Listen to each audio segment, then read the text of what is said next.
কাপাসিয়া উপজেলা স্বাস্থ্য কমপ্লেক্স সারা বাংলাদেশের মাঝে এক আলোড়ন সৃষ্টিকারী স্বাস্থ্য কমপ্লেক্স, যেখানে স্বাস্থ্য সেবায় সমগ্র বাংলাদেশে অনন্য স্থান দখল করে রয়েছে।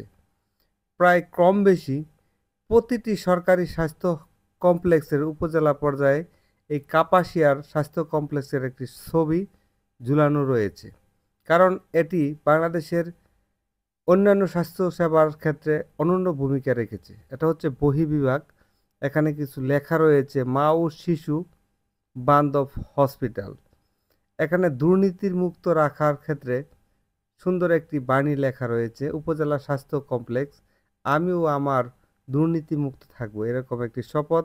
আর এখানেই রয়েছে জোহরা তাজউদ্দিন নার্সিং ইনস্টিটিউট, যেটা সরকারিভাবে প্রতিষ্ঠিত সরকারি একটা নার্সিং কলেজ। এখানে আপনারা দেখতে পাচ্ছেন এর সামনে অনেক জায়গা রয়েছে। সৈয়দা জোহরা তাজউদ্দিন নার্সিং কলেজ, যেটা তরগাঁও অঞ্চলে অবস্থিত। আর কাপাসিয়া উপজেলা স্বাস্থ্য কমপ্লেক্সটি তরগাঁ ইউনিয়নের শেষ প্রান্তে শীতললক্ষা নদীর নিকটবর্তী ফকির মজনু শাহ সেতুর শেষ অংশে পূর্ব অংশে প্রতিষ্ঠিত, যা কাপাসিয়া উপজেলার 11টি ইউনিয়নের স্বাস্থ্যসেবায় অনন্য ভূমিকা পালন করছে। শামীম ওসমান ব্যাপারী, কাপাসিয়া উপজেলা স্বাস্থ্য